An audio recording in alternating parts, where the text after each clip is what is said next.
오늘도 우리 청춘탐정단에 새로운 의뢰가 들어왔습니다. 바로 한번 읽어보도록 할게요. 좋아. 안녕하세요. 24살 직장인입니다. 제가 뭐든지 귀찮아하는 성격이라 무슨 일이든 다 미루고 보는 스타일입니다. 그래서 항상 핸드폰 요금과 공과금을 미루다가 끊어지기 직전에 몰아서 내곤 했습니다. 그런데 제가 얼마 전에 취업을 해서 기념차 신용카드를 만들러 갔더니 제 신용등급이 낮아서 신용카드 발급이 안 된다고 하더라고요.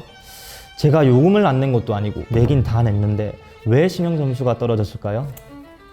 안타까운 사연이네. 조금만 신경을 더 썼으면 이런 일은 없었을 텐데. 그러게요. 사회초년생들이 생각보다 이 신용에 대해서 어려워하더라고요. 그치? 신용에 대해 잘 모르지. 내가 오늘 신용에 대해 확실하게 알려줄게. 신용은 크게 세 가지 종류로 나눌 수 있어. 흔히 우리가 알고 있는 금융거래 시에 필요한 신용을 대출신용이라 하고, 물건이나 서비스 등을 외상으로 구매하거나 이용할 때 필요한 판매신용과 공과금, 인터넷 사용 등의 후불제 요금 사용 시에 필요한 서비스 신용이 있어. 특히 서비스 신용은 흔히 이용하지만 서비스를 먼저 공급받고 이용한 후에 이용료를 내는 시기이기 때문에 그냥 사회의 기초 인프라로 느끼게 돼서 신용으로 인식되지 않는 경향이 있지. 의뢰인의 경우도 이 서비스 신용과 관련해서 문제가 있는 거네요? 그렇지. 대부분의 사회초년생들이 이런 서비스 신용에 대한 무지 때문에 신용 점수가 떨어지는 경우가 종종 있어. 그럼 이런 신용이 우리 일상에서 어떤 게 필요할까요? 신용카드 발급이나 은행 대출 같은 금융거래에서 필요한 건 다들 알고 있지? 그 외에도 다른 것들이 많아. 우선 이동통신을 가입할 때, 그리고 취업할 때, 특히 관공서, 금융기관 등에 취업을 하기 위해서는 최소한 양호한 수준 이상의 신용도는 필수 조건이야. 마지막으로 결혼할 때. 최근 들어서 결혼을 할 때 상대방에게 건전한 신용도를 요구하는 경향이 점점 강해지고 있어. 특히 결혼정보업체에서는 개인 신용보고서를 요구하는 경우가 많대. 취업에 결혼까지 신용정보가 활용된다니까 진짜 관리 잘해야겠네요. 그럼 신용점수는 어떤 경우에 떨어지는지 제가 설명해 드릴게요.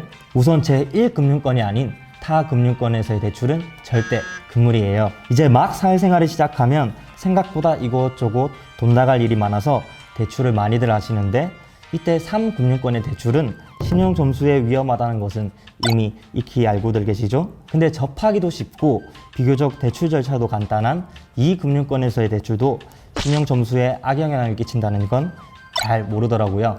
그렇지. 제2금융권 대출은 생각도 하지 말라고. 다음으로 신용카드사의 현금 서비스 사용이에요. 현금 서비스도 일종의 대출이라고 볼 수 있지만 은행 대출과 달리 카드사에서 소액을 빌려 한 달 안에 갚도록 하는 서비스를 말해요. 많은 사회초년생들이 소액에다 금방금방 갚으니까 현금 서비스를 이용하는 경우가 꽤 있는데 지속적으로 사용하게 되면 신용점수에 굉장히 악영향을 끼친다고 하네요. 다들 이조교 말 잘 기억했더라고. 근데 요즘 신용과 관련된 잘못된 소문들이 진짜 많더라고. 신용조회를 많이 하면 할수록 신용점수가 하락하고, 체크카드만 쓰면 신용점수에 도움이 안 된다는 말 다들 들어봤을 거야. 이걸 아직도 믿는 사람이 있어요? 생각보다 믿는 사람이 많더라고. 2011년도부터 법안이 바뀌면서 신용조회를 하는 것만으로는 신용점수에 아무런 영향을 주지 않는데, 오히려 내 신용도를 자주자주 확인하는 건 신용관리에 도움이 된다는 거지. 그리고 오히려 신용카드보다 체크카드를 이용하는 것이 신용관리에 도움이 될 수도 있어. 체크카드를 한 달에 30만 원 이상, 6개월 이상 꾸준하게 사용할 경우 신용점수 상향에 사유가 된다고. 또 신용카드를 단기간에 여러 개 발급하는 경우에는 신용점수에 악영향을 줄 수도 있어. 탐정님, 그러면 떨어진 신용을 올리는데 뭐가 필요할까요? 이미 떨어진 신용을 한 번에 올릴 순 없지만 앞으로 신용을 잘 관리하는 법을 알려줄게. 거기 사회초년생들, 너희들도 잘 들어놓으라고. 첫째, 신용관리에 관심 가지기. 무엇보다도 자신의 신용점수가 떨어졌는지 올랐는지 자주자주 확인하는 게 중요하겠지? 둘째, 대출금, 공공요금 연체 않고 성실히 상환 납부하기. 정상적인 금융거래를 지속하는 것만으로도 신용등급이 상승하기 때문에 의뢰인 너도 앞으로는 연체하지 말고 성실히 납부하도록 해. 셋째, 체크카드 사용하기. 사회생활을 막 시작한 사회초년생들 같은 경우에는 신용카드보다는 체크카드를 주로 선택하는 것이 바람직해. 체크카드는 신용카드와는 달리 대출 기능이 없고 자신의 예금 범위 내에서만 결제가 가능해서 합리적인 소비를 할 수 있거든. 신용카드는 꼭 필요한 소비 이상으로 충동적인 소비를 할 가능성이 있어서 이제 막 돈을 벌기 시작한 사회초년생들은 체크카드 사용을 추천해. 이제 다들 신용에 대해 감을 좀 잡았겠죠? 그럼 다들 신용에 대해 신경을 많이 써야 할더라고. 모든 사회초년생들이 진정한 사회인으로 거듭나는 그날까지. 청춘 탐정단!